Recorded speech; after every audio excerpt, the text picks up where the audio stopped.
Okay, Assalamualaikum. Apa khabar SD? Assalamualaikum warahmatullahi wabarakatuh. Sihat, alhamdulillah. Kak Abi Aha, sihat. Alhamdulillah waras lagi. Hmm. Okey, itulah kan berikutan dengan PKP ni kita dapatlah buat MQK kan, nak bahagia utama keluarga. Jadi inilah kita nak cerita tentang PKP dan sejujurnya saya nak tanya pada SD. SD expected ke tidak? Tak boleh balik raya.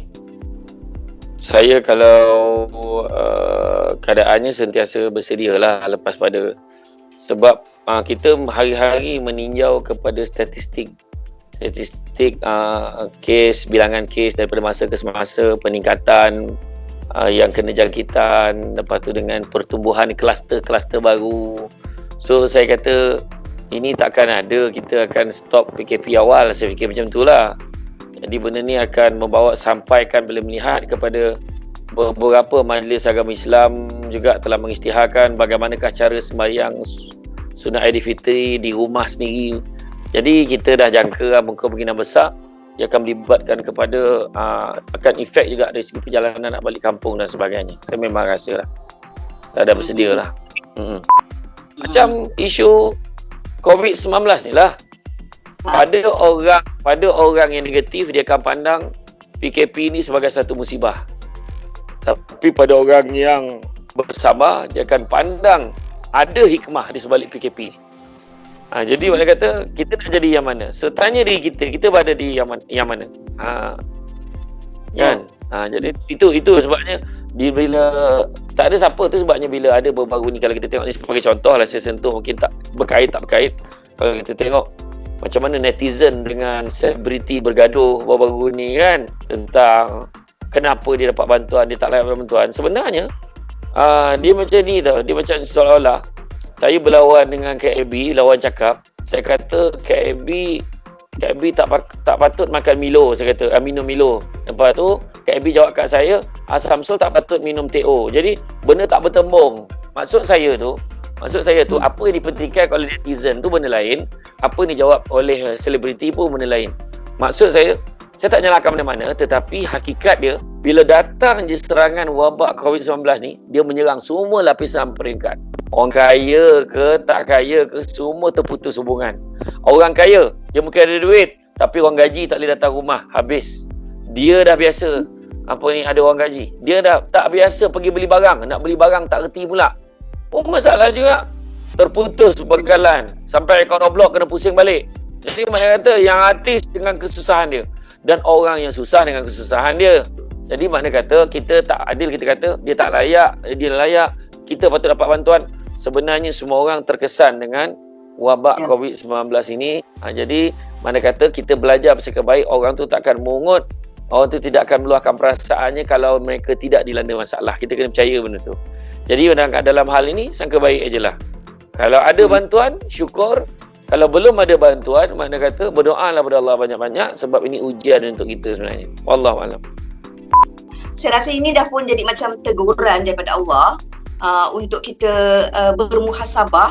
Carilah apa-apa kelemahan kita, kekurangan kita, kita cuba perbaiki kan. Tapi nak juga gaduh. Sebab dia dah jadi macam kebiasaan kan, dia tak boleh tinggal dah marah tu kan. Jadi dia kata dalam hal ni dia benda boleh bincang dengan baik, nak gaduh juga. Tu sebabnya dia tak tahu ni, kalau contoh dia dua pihak bergaduh, engkau tak patut dapat bantuan, aku yang patut.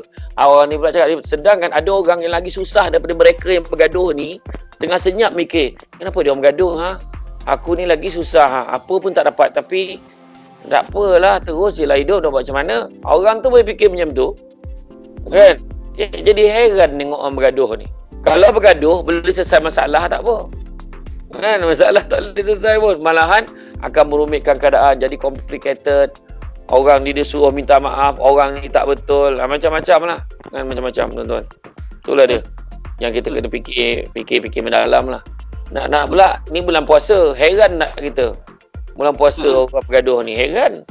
Aku tak heran kan.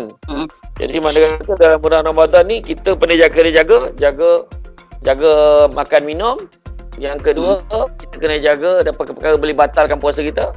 Dan ketiga, jaga perkataan kita. Jadi bila kita tak jaga kata-kata kita, herdik orang, kita maki orang, Soalan nak ditanya, kau puasa ke tidak? Tu soalan tanya. Tak payah tanya soalan lain. Ya.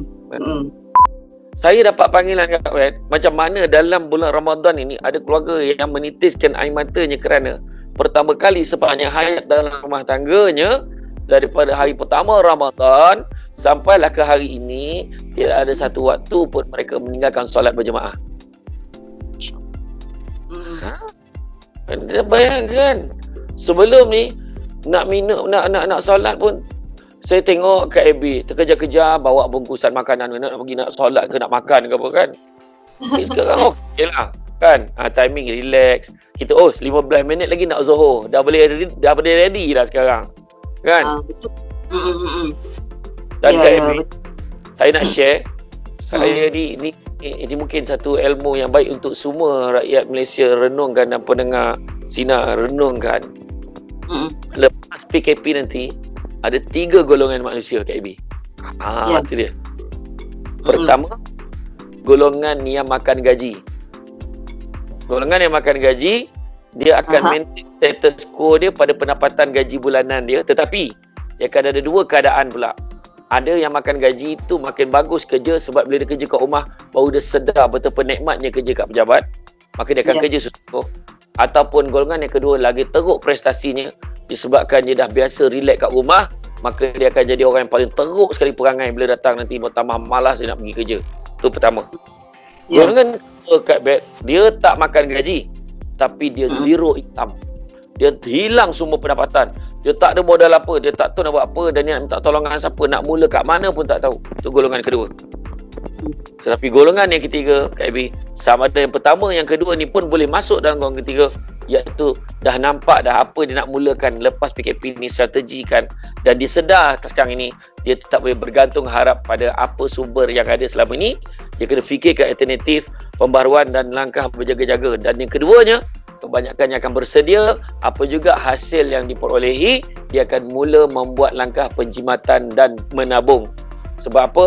Bila tak buat tabungan, mereka lah orang yang paling suffer pada bulan-bulan musim PKP ni.